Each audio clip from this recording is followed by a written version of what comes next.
ఓం నమ శివాయ. హిందూ టెంపుల్స్ ఇన్ఫర్మేషన్కి స్వాగతం. ఈ వీడియోలో నేను ఈరోజు తిరువన్నమలై క్షేత్రంలో జరిగే అతిపెద్ద పండుగ అయినటువంటి మహాదీపంకి సంబంధించిన సమాచారం తెలియజేసే ప్రయత్నం చేస్తున్నాను.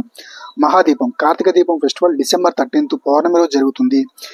ఈ ఫెస్టివల్కి సంబంధించిన ఇన్ఫర్మేషన్ ఈ వీడియోలో క్లుప్తంగా తెలియజేసే ప్రయత్నం చేస్తున్నాను. అరుణాచలం పంచభూత లింగ క్షేత్రంలో క్షేత్రమైనటువంటి క్షేత్రం ఇది. ఇక్కడ అగ్నిలింగ రూపంలో స్వామి కొలువై ఉన్నాడు. పంచభూత లింగాల్లో పృథ్వీలింగం ఏకాంబరేశ్వర ఆలయం కాంచీపురంలో కొలువై ఉన్నాడు. ఆకాశలింగ రూపంలో చిదంబర క్షేత్రంలో కొలువై ఉన్నాడు. జలలింగ రూపంలో జంబుకేశ్వర ఆలయంలో కొలువై ఉన్నాడు.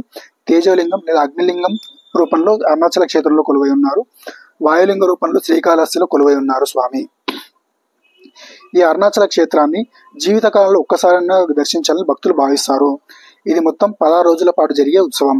ఇందులో మొదటి రోజు అనగా డిసెంబర్ 4వ తారీఖున ఉదయం ధ్వజారోహణం చేసి స్వామి అమ్మవార్ల ఉత్సవ మూర్తులను ధ్వజస్తంభం దగ్గర పెడతారు. ఆ తర్వాత 10 రోజుల పాటు అక్కడే ఉంచి ప్రతిరోజు ఒక్కొక్క వాహనంపై ఆలయం చుట్టూ అద్భుతంగా ఊరేగింపు జరుగుతుంది. ఇది చూడడానికి కనుల విందుగా ఉంటుంది అట. ఇందులో 5వ రోజు విశేషమైన రోజు. ఆ రోజు ఉత్సవమూర్తిని రజత నందిపై ఊరేగింపు జరుగుతుంది. ప్రతిరోజు కూడా ఇలాగే ఊరేగింపు జరుగుతుంది. 10వ రోజు చాలా ముఖ్యమైన రోజు. 10వ రోజు బ్రహ్మముహూర్తం రోజు ఆలయంలో భరణి దీపం అని పెడతారు.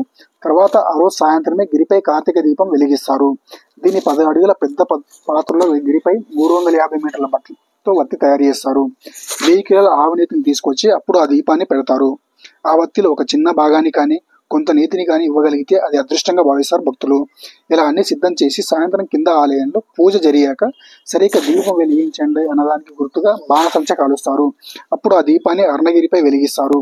గిరి చుట్టూ కొన్ని లక్షల మంది గిరిప్రదక్షిణ చేస్తారు. ఆ సమయంలో అందరూ అరోం హర అరోం హర అని శివనామ స్మరణ చేస్తూ గిరిప్రదక్షిణ చేస్తారు.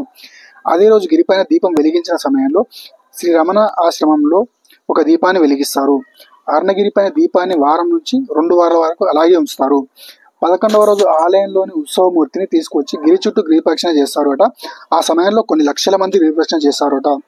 12వ రోజు అమ్మవారి ఉత్సవమూర్తితో గిరిప్రదక్షిణ చేస్తారు. ఇది నాకు తెలిసిన కొంత సమాచారాన్ని మీతో పంచుకుంటున్నాను. ఈ ఇన్ఫర్మేషన్ కనుక మీకు నచ్చినట్టయితే ఈ వీడియోని లైక్ చేసి షేర్ చేయండి. అలాగే ఈ టెంపుల్ ఇన్ఫర్మేషన్ ఛానల్ని సబ్స్క్రైబ్ చేసుకోండి. ఓం శ్రీ అరుణాచలేశ్వరాయ నమః.